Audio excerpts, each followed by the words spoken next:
जय श्री राधे, जय श्री कृष्ण। कैसे हैं प्यारे मित्रों? ठाकुर जी कृपा आप सबके ऊपर बरसती रहे। आइए आज फिर मैं आप सबके लिए बड़ा ही सुंदर और एक विशेष वीडियो लेके आया हूं। और जिस वीडियोस के बारे में मेरे पास ढेरों कमेंट्स आते हैं, मेरे चैनल के ऊपर भी आते हैं और कई भक्त जो है मुझे पर्सनल मेरे से उपाय पूछना चाहते हैं, पर्सनल कमेंट्स करते हैं। प्यारे मित्रों, किसी भी तरह से आपका दुख कम हो सके और आपको संतान की प्राप्ति हो जाए, इसके लिए मैं अच्छे अच्छे उपाय, अच्छे अच्छे वीडियोस आप सबके लिए बनाता हूं। और यदि आप मेरे उन उपायों को करते हैं तो ठाकुर जी कृपा अवश्य बरसती है। श्रद्धा से करिए, मन में कोई संशय ना रखिए। यदि आपके शरीर स्वस्थ हैं, दोनों पति पत्नी के, कोई मेडिकल समस्या नहीं है, तो मेरे उपाय करने से आपके यहाँ अवश्य ही संतान की प्राप्ति हो जाएगी। दैनिक जीवन में हम लोग कई प्रकार के कर्म करते हैं, लेकिन हमें प्रतिदिन कुछ कर्म ऐसा भी करना चाहिए जिस कर्म से किसी का कुछ दुख जो है कम हो सके। आज दो उपाय मैं आपको बता रहा हूं। यदि आपने ये दोनों उपाय मेरे कहे अनुसार किए, मन में श्रद्धा भाव से रख करके आपने मेरे उपाय करते हैं, तो आपको अवश्य संतान की प्राप्ति हो जाएगी। देखिए, सोमवार और बृहस्पतिवार के दिन आप 11 भूखों को मंदिर के पास बैठ करके भोजन कराएं।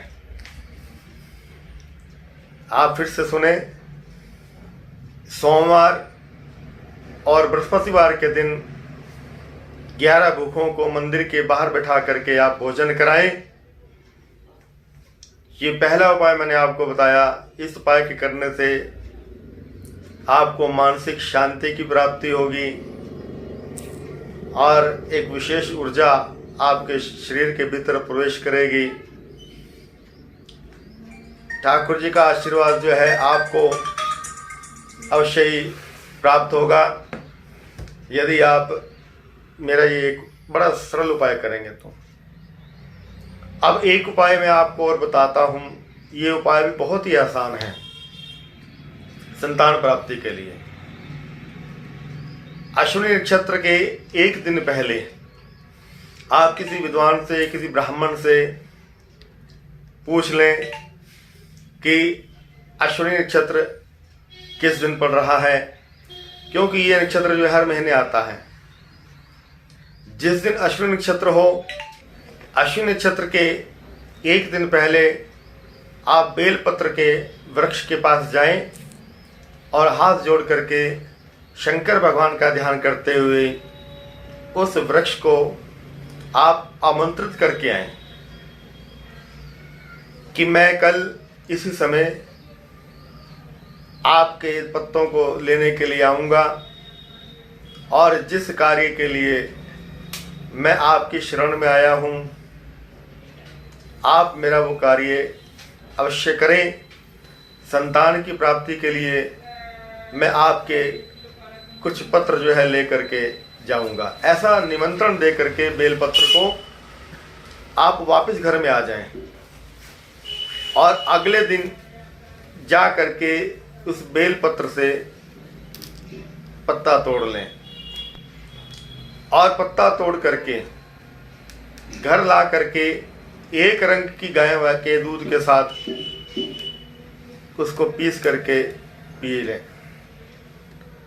फिर से समझ लें, बेलपत्र को निमंत्रण दे करके आए, एक दिन पहले उस वृक्ष को निमंत्रण दें, प्रार्थना करें, वापस आ जाएं। अगले दिन उसी समय उस बेलपत्र के वृक्ष के पास जाएं, हाथ जोड़ करके प्रणाम करके उसका एक पत्ता तोड़ करके ले आएं और उस पत्ते को घर ला करके एक रंग की गाय के दूध के साथ यदि हमारी बहन या माता उस बेलपत्र को पीस करके पी जाएगी तो अवश्य ही गर्भ ठहरेगा। प्यारे मित्रों, ये अनुभूत है, कराया गया है मेरे द्वारा कई वक्तों से और कई परिवारों ने इस उपाय को किया है तो उनके यहाँ संतान की प्राप्ति हुई है। क्योंकि बेलपत्र जो है एक औषधि समझी जाती है। यदि मैं बेलपत्र का व्याख्यान यहाँ पर करने लगूँ तो बहुत ही लंबी वीडियो हो जाएगी, इसलिए मैं केवल आपको उसके फल को बता रहा हूँ।